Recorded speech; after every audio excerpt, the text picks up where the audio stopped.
¿Qué tal? Buenas tardes a todas y a todos. Otro lunes comenzamos Política Global por Radio La Tribu.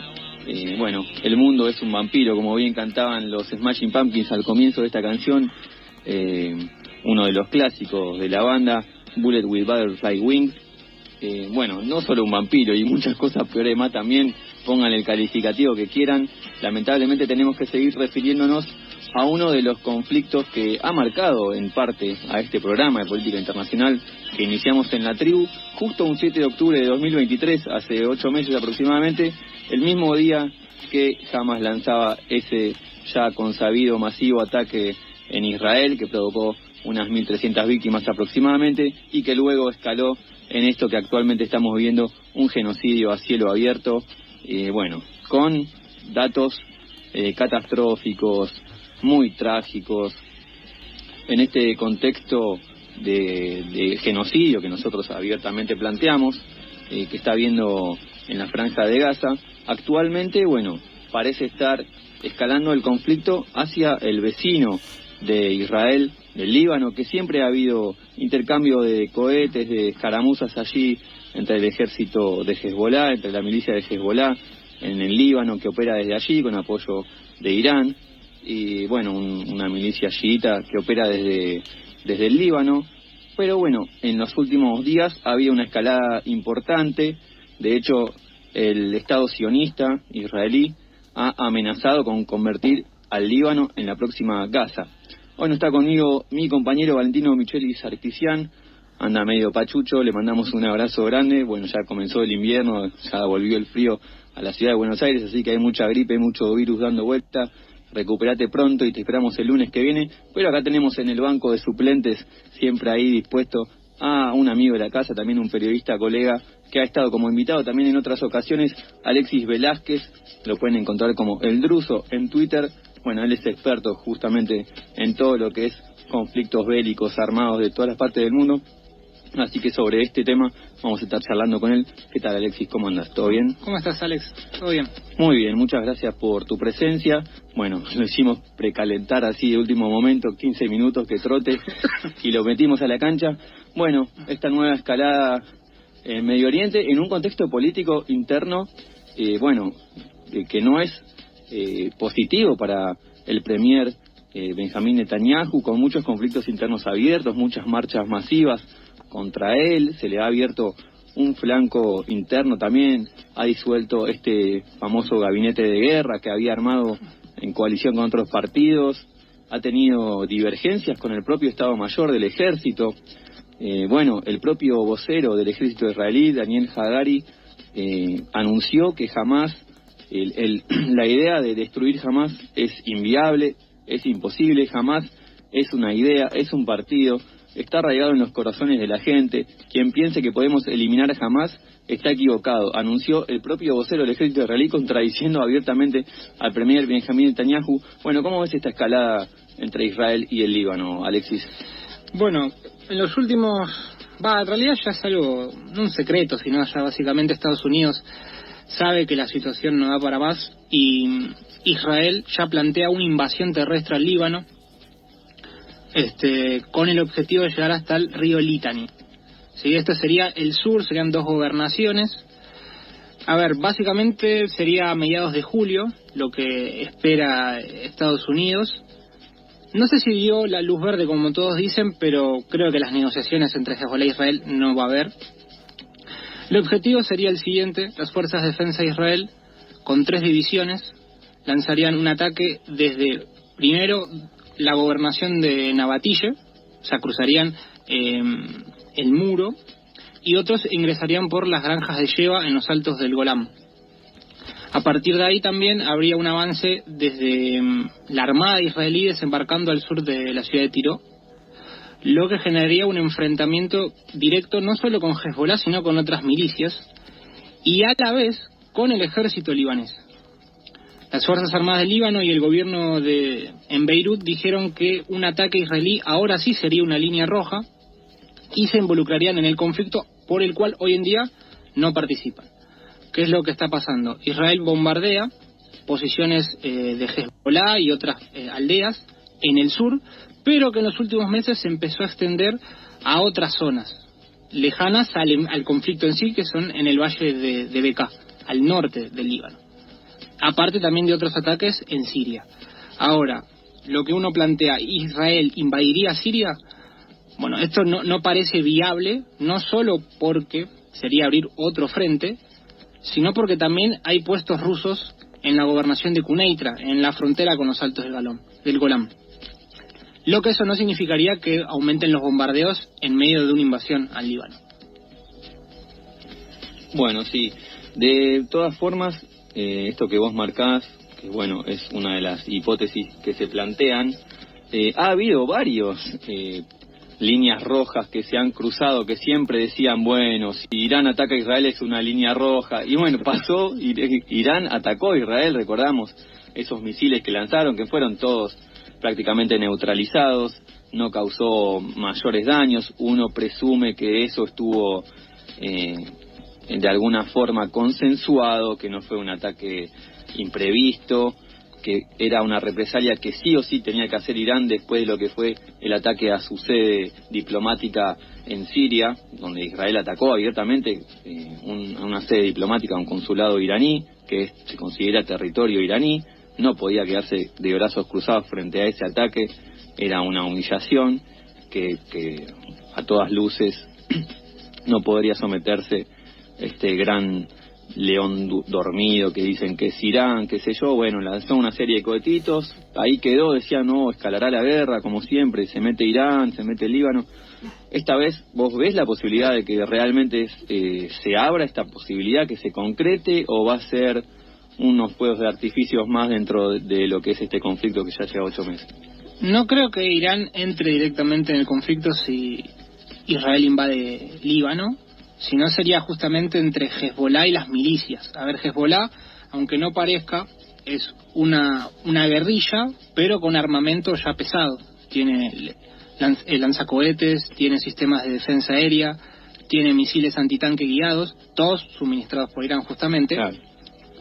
Pero que es más, en los últimos días, ante la amenaza de Israel de invadir el Líbano, han publicado algunos videos en los cuales ponen sus objetivos, que son los depósitos de petróleo en la ciudad de Haifa, por el cual igual Hezbollah puede llegar, pero no había atacado abiertamente, el aeropuerto de Ben Gurion en la ciudad de Tel Aviv. O sea, habrían planteado a Tel Aviv como un objetivo máximo, que sus cohetes, sus drones, sus misiles alcancen la ciudad, y hasta un intento de hacer lo mismo que hizo Hamas el 7 de octubre pasado, de ver si pueden pasar a la ofensiva y de invadir el norte de Israel. No creemos que esto sea posible, pero sí de alguna manera Hezbollah está preparado para la guerra y cree que están capacitados para enfrentar a Israel como lo hicieron en 2006. También hay una amenaza que hizo Nasrallah, el líder político de Hezbollah, de atacar Chipre. Ellos consideran que la Chipre griega, ¿no? Porque hay que recordar que hay dos Chipres, turca, sí, exactamente, apoya a Israel, ¿no? Y hay activos israelíes, tanto de la Mossad como de otros millonarios y lugares militares, por los cuales Hezbollah intentaría atacar y que creo que llega con sus drones. Pero también esto podría ser, y esto lo dijeron los medios israelíes, que sea desde el lado turco. O sea, que Hezbollah sea apoyado por Turquía, algo que no está ocurriendo, y lance sus ataques a Israel por el lado turco, del lado turco al griego en Chipre. Veremos si esto ocurre. No lo veo viable porque, como vos mencionás, Turquía, a pesar de que por ahí en lo retórico, en lo discursivo, tiene una verba un poco agresiva hacia Israel, en solidaridad con Palestina, de lo que está sucediendo, pero después en los hechos concretos, de hecho, actúa terciando entre lo que es el de comercio de petróleo que provee Azerbaiyán a Israel a través de Turquía. Bueno, justamente es un triángulo nefasto, ¿no? Que nosotros lo denominamos Turquía, Israel y Azerbaiyán, 3 estados terroristas y genocidas, que bueno, más allá de lo retórico, no creo que pase como en los hechos hace Erdogan, que bueno, suele tener una retórica así en solidaridad hacia Palestina, pero en los hechos la relación con Israel sigue ahí sobre rieles, aunque han tenido, fricciones diplomáticas, de hecho también, pero en los hechos concretos, en lo que es el comercio, los intereses ya más comerciales, no se ve reflejado esa retórica agresiva, y además en un momento en el que Netanyahu también, hace rato nosotros también lo venimos marcando en el programa, cada vez más se está distanciando de Estados Unidos, de Biden, ya alertó sobre un cese de lo que es la llegada de armamento norteamericano. Biden también ha advertido en numerosas ocasiones ya a Netanyahu, lo había hecho en lo que fue el arresto sobre Rafah, que finalmente sucedió. De hecho, Rafah ha quedado desolada, han quedado aproximadamente 65.000 habitantes de lo que eran aproximadamente 1,5 millones. Los habían hecho refugiarse allí en un principio que comenzó la masacre sionista sobre Gaza, y finalmente, también avanzaron sobre el sur. ¿Qué hacemos con toda esa gente? Hay hambruna, hay 21.000 niños desaparecidos, no muertos. Muertos son aproximadamente también más de aproximadamente 40.000 víctimas ya palestinas desde que se desató este conflicto, pero hay 21.000 niños desaparecidos que no se sabe dónde están. Se supone que algunos están bajo los escombros, otros separados de sus familias, puede haber muchos en cadáveres, fosas comunes. Una verdadera catástrofe humanitaria. Los camiones de ayuda humanitaria siguen teniendo dificultades para acceder a la región para llevar alimento, ayuda, con ataques a sus propios móviles, caminos muy difíciles de transitar, una situación humanitaria catastrófica. Israel protestando porque Estados Unidos no le está enviando menos armas. Sí, creo que también están en juego las elecciones presidenciales. De alguna manera Estados Unidos trata de ir tanteando eso.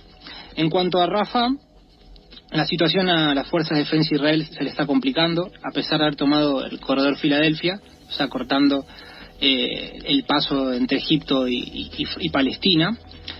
No han podido llegar al centro de la ciudad de Rafah y han tenido muchas bajas con diferentes ataques. Mayor cantidad de bajas. Y hoy, es más, las brigadas de Seldin Al-Qassam, el brazo armado de Hamás, publicaron un video con el uso de un sistema antitanque, algo que no estaban utilizando. Mayormente los videos eran de explosivos improvisados, artefactos creados caseros, y el uso de los lanzacohetes RPG-7, Yassin, que es un armamento local palestino. Lo interesante sería saber de dónde sacaron el misil antitanque, si supuestamente está totalmente Franja de Gaza aislada. Siempre hubo un rumor en el cual las fuerzas de defensa de Israel, que bloquearon hace muchos años tanto el paso terrestre como naval en Franja de Gaza, de que dejaban que el armamento ingrese para justificar una futura guerra, ¿no? Así que veremos qué pasa. Así que lo de Rafah por ahora las fuerzas de defensa de Israel se le está complicando, por lo tanto el objetivo de atacar Líbano sería más viable. A pesar de esto, Israel plantea una preguerra, algo posterior a la guerra, ¿no? ¿Qué pasaría con Franja de Gaza? El objetivo de ellos es que claramente ningún partido político de Franja de Gaza gobierne. En un momento se planteó Fatah, que gobierna Cisjordania, por lo cual los mismos canales palestinos consideran traidor y que ayuda a Israel, ¿no? Las fuerzas de seguridad de la Autoridad Nacional Palestina, por lo cual se enfrentan en Cisjordania, que es otro frente abierto que poco se habla, pero mayormente todos los días hay operaciones de las fuerzas de defensa de Israel, con el cual también se están utilizando helicópteros y drones. Así que veremos qué pasa. El objetivo de Israel era igual hacer como una línea como un colchón de seguridad, no, que todo el ejército antes era lo que se conoce como la resolución de la ONU, que era de las fronteras de 1963, si no me equivoco. La idea es ingresar a esas fronteras y que haya un colchón de seguridad de varios kilómetros controlada por las fuerzas de defensa de Israel. O sea, básicamente Palestina quedaría aislada. No habría, hoy en día hay un control, hay una frontera entre Franja de Gaza y Egipto que hoy no estaría si las fuerzas de defensa de Israel tienen el control de ese paso. Absolutamente. Además, bueno, como vos mencionás, no se menciona tanto, pero está empezando a haber mayores hostilidades hacia la población palestina en Cisjordania. También cuestiones que uno no suele tener en cuenta porque, bueno, en este contexto de guerra, de masacre, de genocidio, se olvida, pero la gente ahí hace 8 meses también vive, o sea, necesita conseguir el pan, alimentar a su familia, sale a trabajar, el laburo, todo.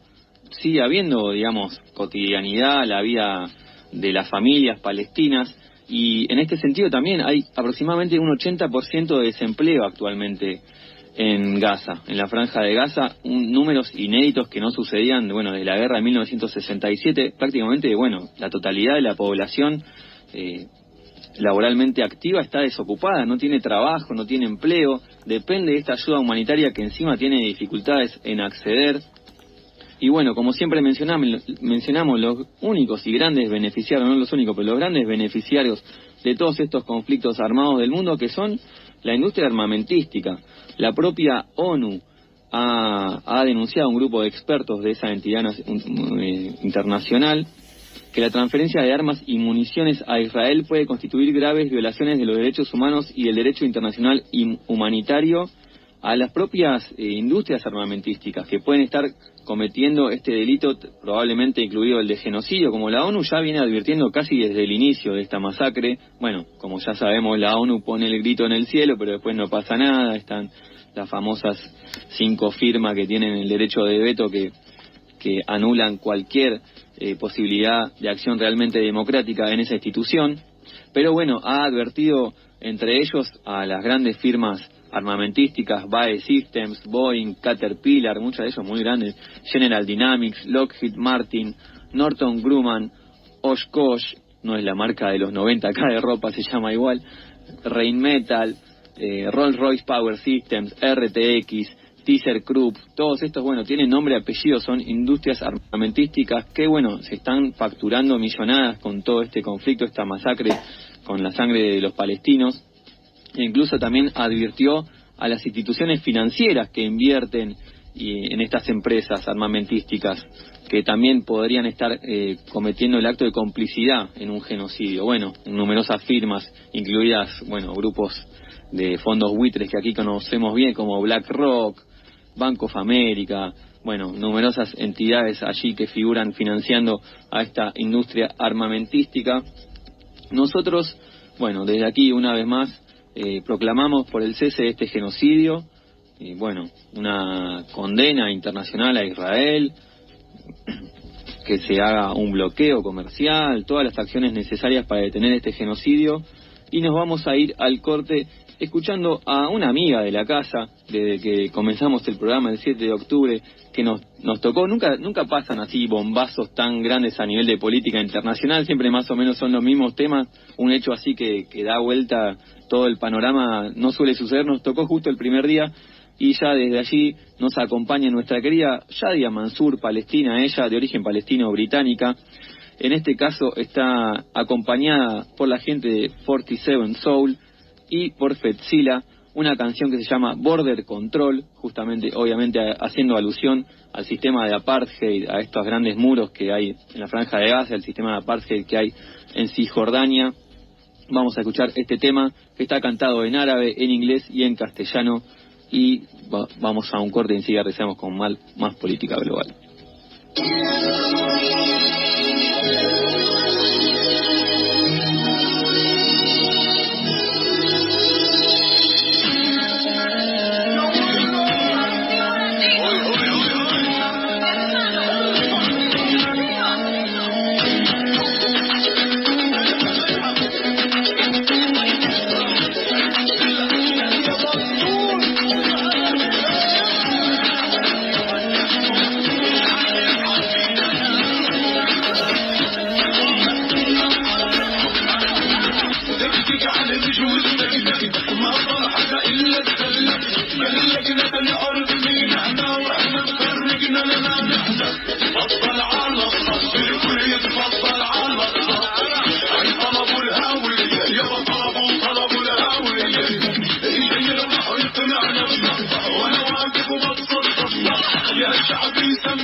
seguimos en Política Global, segundo bloque, y vamos a usar un poco la lógica de los grandes medios masivos de comunicación. Ya hablamos de Medio Oriente y ahora ¿qué nos toca hablar? De Rusia y Ucrania, el conflicto, porque ha habido también una noticia allí de último momento, no tan de último momento, ya pasó un día, pero que fue un ataque en Sebastopol, que es una ciudad en Crimea, una región que formaba parte de Ucrania, que fue anexada por Rusia en 2014, en una zona costera que ha provocado 5 muertes, están hablando la mayoría de los medios, en otros se mencionan 4, de los cuales hay niños en una zona balnearia, en una playa, digamos, y más de 125 heridos. Bueno, Rusia obviamente adjudicó este ataque a Ucrania, pero también informó la vinculación de Estados Unidos, porque esto se produjo con misiles de fabricación estadounidense, ATAC-MS, se llaman, por ahí aquí mi compañero Alexis Velázquez sepa más del tema armamentístico y de misiles, pero bueno, son aparentemente misiles estadounidenses de fabricación yankee, que están equipados con ojivas de racimo. Esto es las famosas bombas de racimo, que están prohibidas en realidad por Naciones Unidas en la utilización en conflictos bélicos, porque obviamente de racimo son, porque desprenden así otras bombitas más pequeñas que no podés dar en el blanco justo, sino que provocan inefectiblemente daños colaterales. Bueno, ha habido 4 o 5 víctimas según algunos medios, y bueno, Rusia responsabiliza a Ucrania e indirectamente a Estados Unidos, porque hace poco también Estados Unidos autorizó la entrega de armamento a Ucrania que puede utilizarse para atacar sobre territorio ruso. Sí, exactamente. El uso de los misiles ATACMS son de largo alcance, y los que proveyó Estados Unidos hace poco son de mucho mayor alcance y con atacar cualquier objetivo en territorio ruso.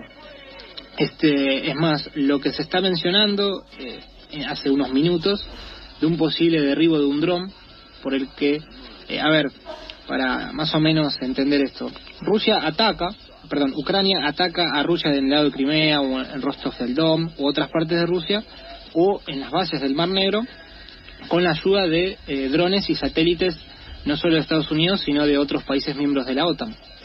Por lo tanto, canales rusos hablan de que en estas horas la Fuerza Aérea Rusa con un MiG-31 derribó un dron MQ-1 Reaper de la Fuerza de los Estados Unidos, todavía sin confirmar, pero bueno, esto podría ser una respuesta.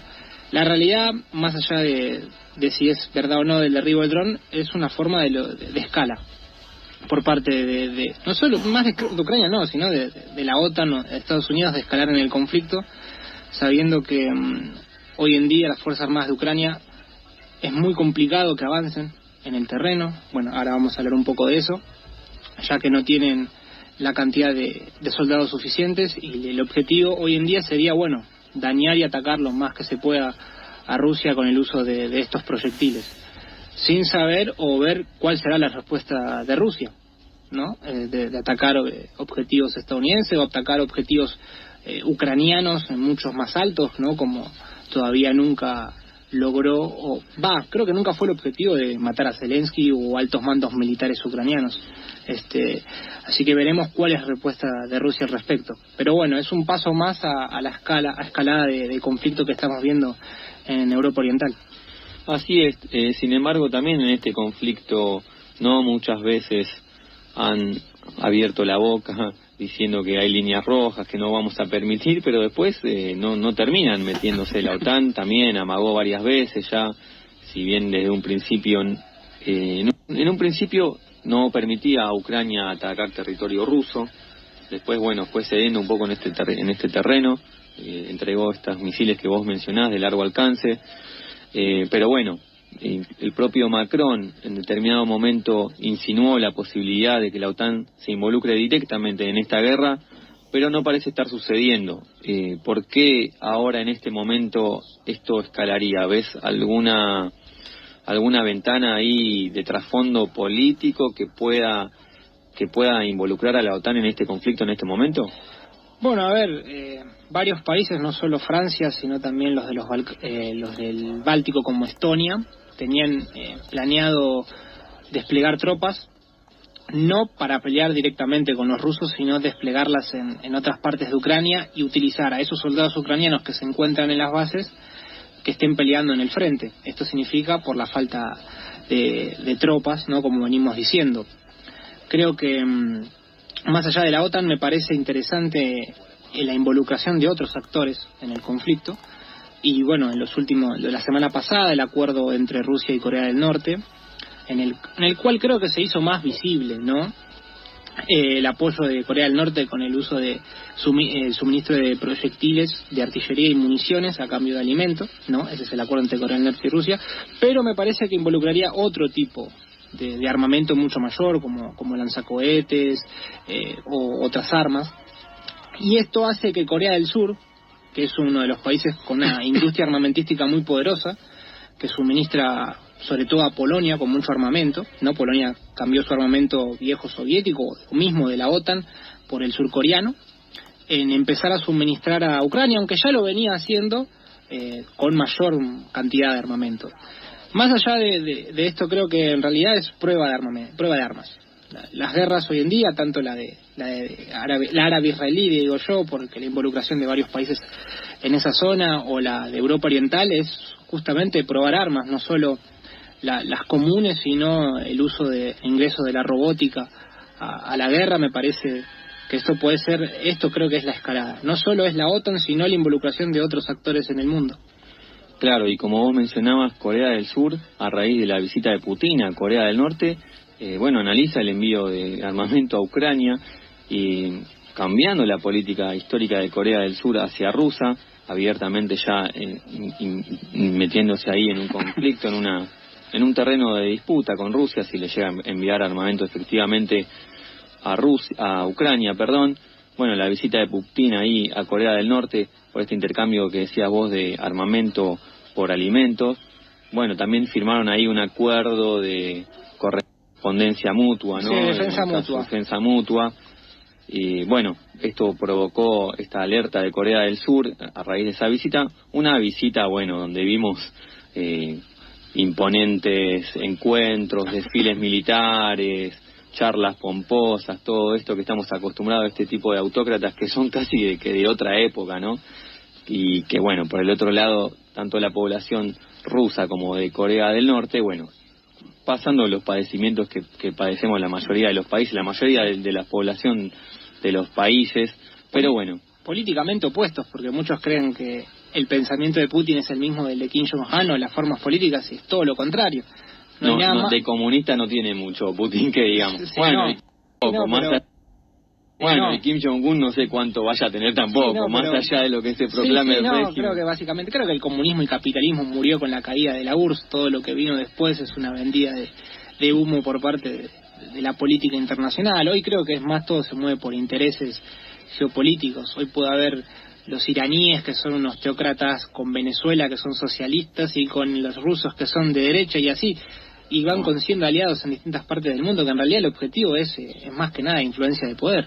Bueno, eso es verdad. En los regímenes actuales, por más que se proclamen comunistas, en el fondo de la cuestión no es que lo son realmente, y en ese sentido sí coincido con vos que lo que rige son intereses geopolíticos, pero tampoco no puedo dejar de pasar esta teoría fukuyumiana de que Francis Fukuyama, de que el fin de la historia con la caída del muro de Berlín. Yo no estoy de acuerdo con eso. Creo que sí, claramente sigue habiendo un sistema alternativo al capitalismo que ha fracasado en las experiencias históricas que ha habido, que es el socialismo o el comunismo, pero bueno, que puede reverse, mejorarse, reimplementarse, reinterpretarse. Creo que las agrupaciones marxistas, trotskistas tradicionales siguen aferrados a ese libreto así bien dogmático, casi como la Biblia del Capital de Marx. Creo que hay que explorar nuevas alternativas, pero bueno, eso ya es otra discusión que por ahí no viene al caso. Claro, en este programa. La forma de política de China, creo, ¿no? Que hoy en día es... No, China es un capitalismo con férreo control estatal, no tiene de socialismo y de comunismo, no tiene nada. Más allá del nombre del partido. Sí, que no sé si también tendrá algo de capitalismo. Creo que es una mezcla las dos cosas, me parece, ¿no? O sea, no quiero meterme en política, yo en política ya pero así pero bueno, sí, sería un buen debate. Por supuesto, lo podemos dejar para otra ocasión, porque en este caso también hubo otro atentado. Podemos decir que en Rusia, pero en realidad en la República de Dagestán. Rusia es un país, bueno, lo verán en el mapa, es un cacho de continente. Agarren un globo terráqueo o métanse a Google Maps y miren lo que es Rusia comparado al resto de los países del mundo. Bueno, obviamente tiene numerosas figuras federales dentro de su propio estado, incluso repúblicas, no solo ciudades, pueblos, municipios, estado, provincias, tiene repúblicas autónomas dentro de Rusia. Una de ellas es Dagestán, muchas de ellas están en el Cáucaso Norte. Nosotros muchas veces nos hemos referido al Cáucaso Sur en este programa. El Cáucaso Sur está compuesto por 3 repúblicas independientes, que son Armenia, Georgia y Azerbaiyán.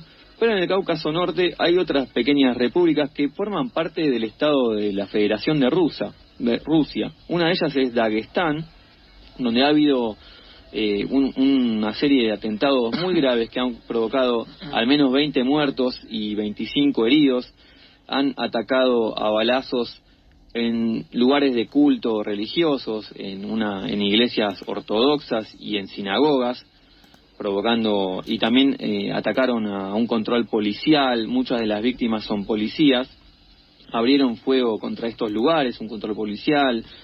Una de las víctimas, 15 de las víctimas son policías y el resto son civiles, entre ellos hay un sacerdote. Dagestán, una república autónoma dentro del estado de Rusia, pero que no tiene un color étnico homogéneo, digamos. Es una diversidad étnica fantástica, con casi 30 etnias distintas, culturas.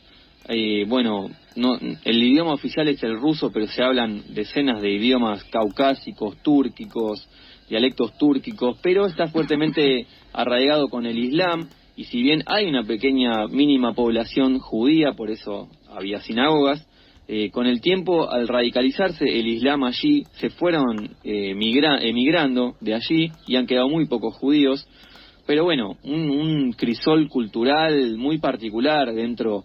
No es que puedes decir, existe el dagestano como idioma o como cultura, sino que son diversas etnias ahí metidas.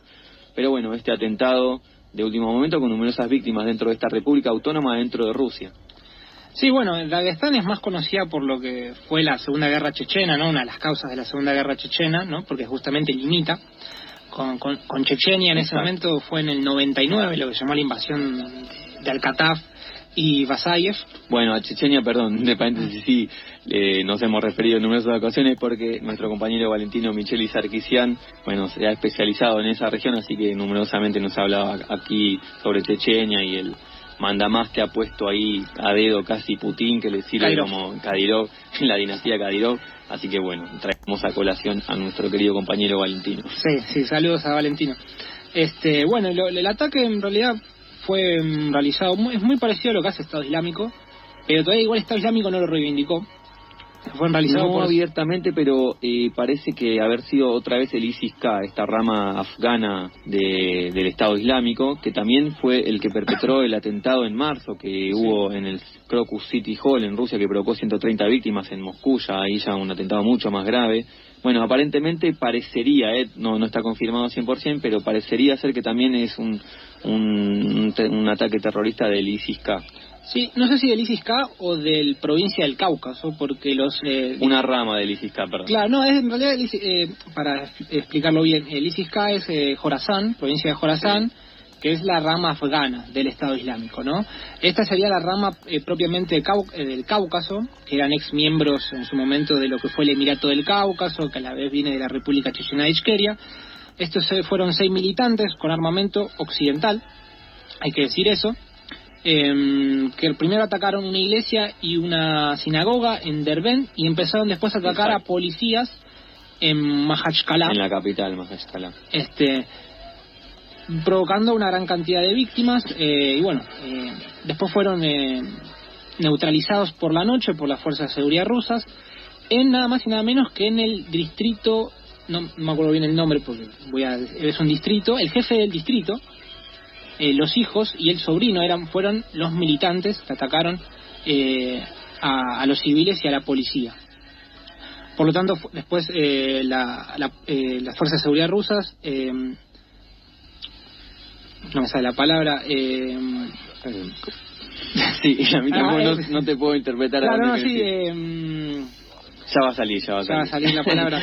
No importa. Bueno, cuestión de que relacionan a este jefe del distrito con los ataques. A ver, hay un medio, Al-Asaim, que es el medio fundación, por eso capaz te confundiste con el tema de que son de provincia de Jorazán. Es el medio de provincia de Jorazán del Estado Islámico. El Estado Islámico tiene su principal medio de comunicación, que es la agencia MAC, que todavía no ha reivindicado el ataque, pero sí la fundación Al-Asaim, que ha llamado a atacar a Rusia, pero no significa que hayan sido ellos los del ataque. A ver, Rusia no ha dicho que fue Ucrania, porque en su momento a los del Crocus City Cell sí dijo que fueron los ucranianos, aunque eran tayikos. Sí, eran de Tayikistán. En este caso son dagestaníes, propiamente, y había uno que era un luchador de artes marciales mixtas. ¿Ya los agarraron a estos también? ¿Se confirmó que son de Dagestán? No, los abatieron directamente. Murieron los 6 y ahí se confirmó que eran de la propia república. Que ahí Rusia empieza a alarmarse, porque no eran extranjeros, sino eran locales, lo que hay un miedo de la vuelta del conflicto en el Cáucaso, la insurgencia del Cáucaso Norte con estos yihadistas, y muchos que están peleando en Ucrania. No, creo que hemos hablado de lo que eran las fuerzas armadas ichkerianas. Algunas se encuentran en Turquía, otras se encuentran en Siria, y otras están peleando en Ucrania, como en Kharkov. Bueno, sí, así es. De hecho, en Dagestán mismo ha habido conflictos terroristas que surgen en realidad de la tensión en un conflicto interno entre grupos islámicos sufíes tradicionales que defienden el gobierno secular laico, y más recientemente otros que son de una rama salafista que predican la aplicación de la Sharia en Dagestán, formar ahí un Estado islámico. Esto parece no tener que ver con eso en principio, pero bueno, ya que estamos en ese recóndito región de Dagestán, en pleno Cáucaso Norte, vamos a escuchar, como les dije, bueno, Dagestán es un lugar multiétnico, que no hay una mayoría étnica que prevalezca, algo que denominemos lo dagestaní por excelencia, sino que hay, para que se den una idea, la etnia rusa, digamos los rusos que conocemos, que hablan ruso, que son rubios, son un 3,6%. Después hay numerosas ramas étnicas de origen túrquico, chefchés, qué sé yo, hay de todo ahí metido. Pero bueno, vamos a escuchar una canción de Dagestán, en este caso es en ruso, es un cantante dagestaní bastante conocido que se llama Reizan Magomedkirimov, no se lo van a acordar, pero bueno, si les gusta el tema lo pueden yasamear para ubicarlo. El tema se llama Alpani y es en ruso, pero bueno, es un tema con un sonido bien caucásico. Si te dicen, bueno, esta canción es un sonido caucásico, es esto que vas a escuchar a continuación.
Nuestra web y seguinos en las redes politicaglobal.ar.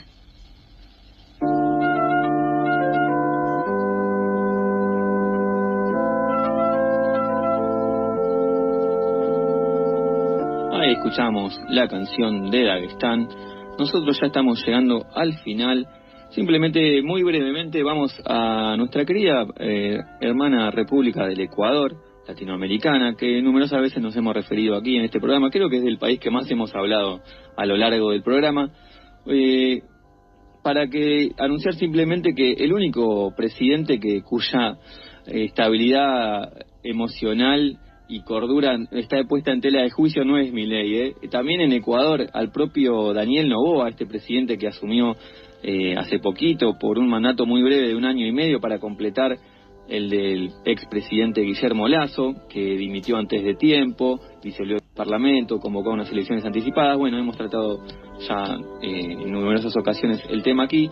Bueno, lo han tildado de loco algunos opositores, diputados, parlamentarios allí, porque ha hecho una entrevista con un medio norteamericano, con The New Yorker, un medio muy conocido, donde ha hecho unas afirmaciones bastante curiosas sobre otros colegas presidentes suyos, entre ellos el propio Javier Milei, bueno, criticándolos de Milei, diciendo que no ha hecho nada, como que no sé por qué se cree tanto si no ha logrado nada en su país.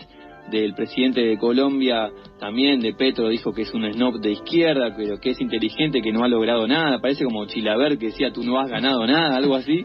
Pero bueno, declaraciones curiosas, ¿no?, proveniendo de un mandatario. También criticó a Nayib Bukele en el mismo sentido. Y bueno, muchos han visto, y bueno, también sugirió la idea de hacer una prisión en la Antártida, una prisión en Ecuador para 100 personas en la Antártida, que es un continente que internacionalmente está destinado, digamos, solo para investigaciones científicas. Bueno, todo esto valió para que diputados opositores esbozaran la posibilidad de hacerle un juicio político porque no está en sus cabales. Bueno, el oficialismo salió a responder a estas intenciones opositoras diciendo que van a imponer sanciones a diputados que vayan a hacer algo semejante. Bueno, aparentemente a todo esto salió el expresidente de Ecuador, Abdalá Bucaram, que lo tildaban el loco, que fue destituido también. Destituido por cuestiones psiquiátricas, fue destituido del cargo, salió a decir, el único loco acá en este país soy yo, no me roben el título. Así que bueno, un debate curioso que se ha dado allí en Ecuador. Ahora, si a Noboa, por decir estas 3 pavaditas que dijo, lo tildan de loco, ¿qué tenemos que hacer acá con Milei? Chaleco de fuerza directo, al borda. Bueno, hemos llegado al final. Querido Alexis Velázquez. Quiero finalizar la palabra que no me saliera, interrogar. Interrogar, no sabía que estaba yendo a Interrogaron al jefe del distrito de Sergo Kalinsky, Magomed Omarov, que justamente era el padre de estos dos chicos no, eran gente grande, y su sobrino, que eran miembros de esta milicia yihadista. Ahí va, no te puedo interpretar yo tampoco. Bueno, salió la palabra, finalmente apareció. Gracias, Alexis, muchas gracias por tu presencia. Muchas gracias a Cami en los controles, en la operación técnica, la verdad, una genia. Bueno, muchas gracias. Bueno, a la tribu, feliz cumple, el 35 aniversario. La semana pasada no pudimos estar presentes en el brindis interno, nos lo perdimos, pero bueno, ahí vimos las fotitos, estuvo muy bueno. Y este sábado en la calle se festeja, así que los esperamos a todos acá en la calle Lambaré, esta emblemática casita con parlantes en el barrio de Almagro, para celebrar estos 35 años de comunicación alternativa, contrahegemónica, comunitaria, bueno, lo que quieran, voces distintas a lo que manda los medios comerciales tradicionales. Así que no es poco, vénganse todos, los esperamos, nosotros nos vemos el próximo lunes, hasta pronto.